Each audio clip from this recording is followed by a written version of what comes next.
भगीरथ ध्यानमग्न होते त्यावेळी कैलासात नेमके काय घडत होते? हे बाग तुझ्या ध्यानात काय येतंय का? नाही र, हे समजा ऐकायला लागल्यावर मला कसं तरी वाटायला लागलं. मग विचार की महाराजासनी. नग आत्ता नग, बसा की वाईच. तुम्ही बी गप्प बसा. मलाही देवांना एक प्रश्न विचारायचा आहे. भगीरथ ध्यानमग्न होते त्यावेळी कैलासात नेमके काय घडत होते? कैलासातील ती रात्र मला अजूनही आठवत आहे. ब्राह्म मुहूर्ताच्या आधीची ती वेळ होती. मी कैलासात उभा होतो आणि आकाशातल्या हिमशिखरांकडे पाहत होतो. त्यावेळी पार्वती निद्रेत होती.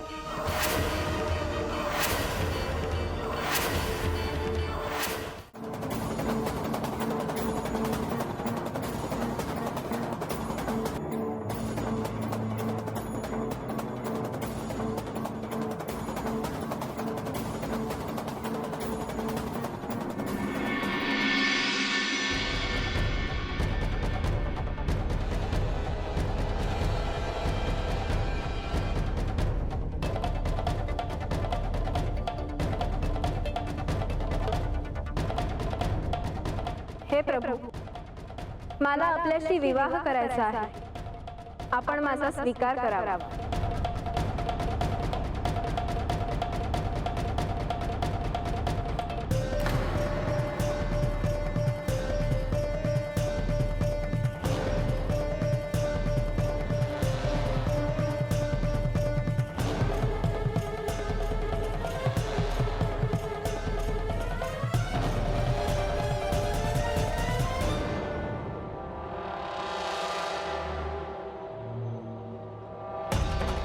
पार्वती, तू अस्वस्थ का दिसत आहेस? स्वामी, मला आता एक स्वप्न पडले. त्यामध्ये एक तरुणी तुमच्याशी विवाह करायचा आहे असे म्हणत होती. मला हे स्वप्न का पडले असावे, याचा काय अर्थ आहे? पार्वती, ते केवळ एक स्वप्न नव्हतं, तर तो एक संकेत होता. संकेत म्हणजे म्हणजे भविष्यात घडणाऱ्या घटनेची चाहूल?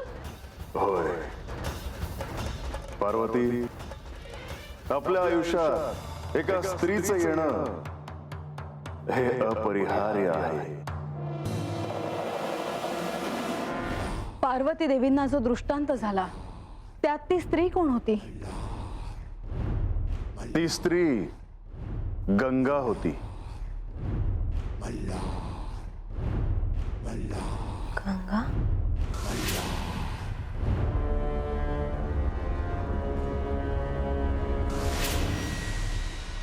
पण गत जन्मात पार्वती देवी तुमच्या अर्धांगिनी होत्या. मग तुम्ही तुमच्या आयुष्यात परत स्त्रीला स्थान का दिले? तिने तुमच्या सुखी आयुष्यात का यावं? खरं तर सुखी संसारात कोणत्याही परत स्त्रीला प्रवेश का द्यावा?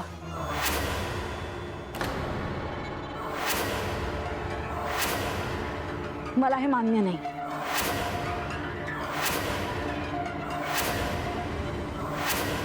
गंगेचे तिथे येण्याचे एक विशेष प्रयोजन होते. प्रयोजन काहीही असेल, पण मला ते पटणार नाही.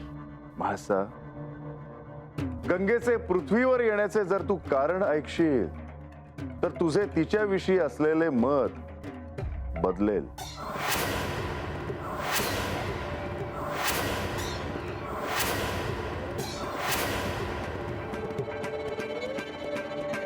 ओंकारं बिंदु संयुक्तं नित्यं ध्यायन्ति योगिनः कामदं मोक्षदं चैव ओंकाराय नमो नमः.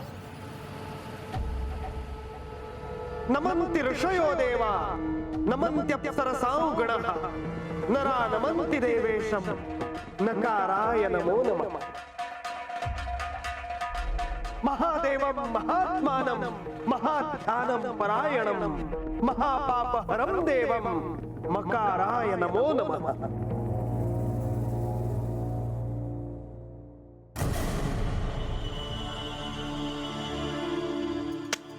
नारायण नारायण.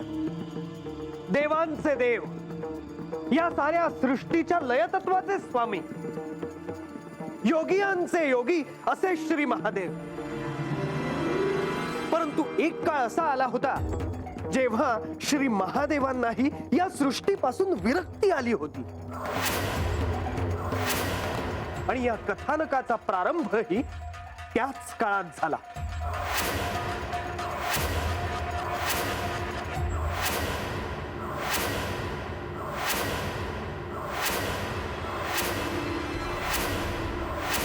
हो, अनेकदा तुम्ही साधनेसाठी एकांतात गेला आहात. तुम्हाला साधनेसाठी एकांत प्रिय आहे हे मला ठाऊक आहे. तेव्हाही तुम्ही कुठेतरी एकांतात साधनेसाठी गेला असाल. होय, त्यावेळी मला एकांत हवा होता.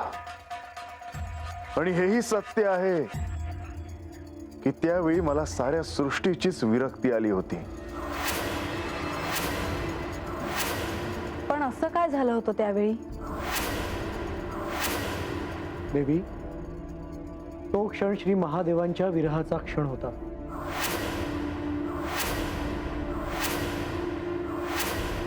ज्यांच्या आणि श्री महादेवांच्या मिलनासाठी ही सारी सृष्टी आतुर झाली होती. मिलनानंतर सृष्टीला नवचैतन्य मिळाले होते. त्या अर्थात देवी सतींनी स्वाग्नीमध्ये स्वतःला भस्मसात करून घेतले.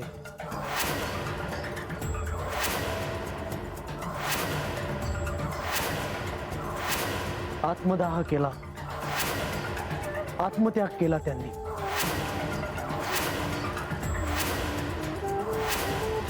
देवी सती यांच्याविषयी मी याआधी कधी ऐकलेले नाही. कोण होत्या त्या? सती, जिच्यामुळे हे शिवतत्व पूर्णत्वाला आले. जी माझी परमप्रिय सती.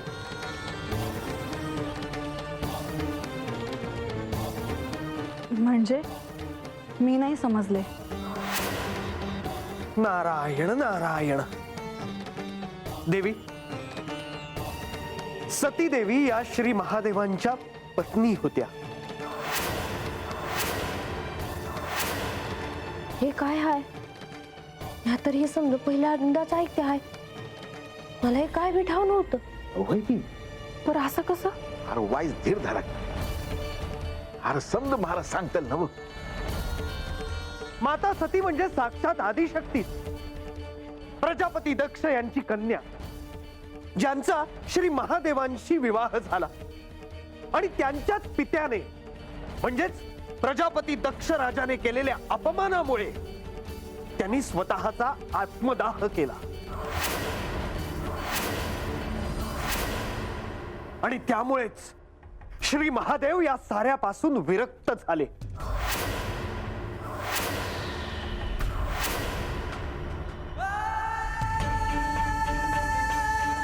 सती, मी तुला सांगत होतो की तू नको जाऊस, पण तरीही माझ्याशी भांडून तू तुझे पिता दक्ष यांच्या शुभ कार्यात गेलीस.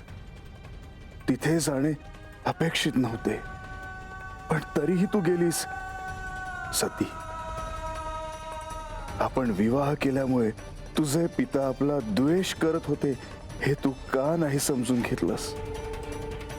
त्यांनी तुझा अपमान केला आणि तू स्वतःला भस्म केलेस. पण पार्वती देवींच्या मनात तुमच्याविषयी प्रेम होतं आणि तुमच्या मनात देखील त्यांच्याविषयी प्रेम होतं हे मला ठाऊक आहे. पण हे सारं घडत असताना पार्वती देवींनी मध्ये हस्तक्षेप का नाही केला?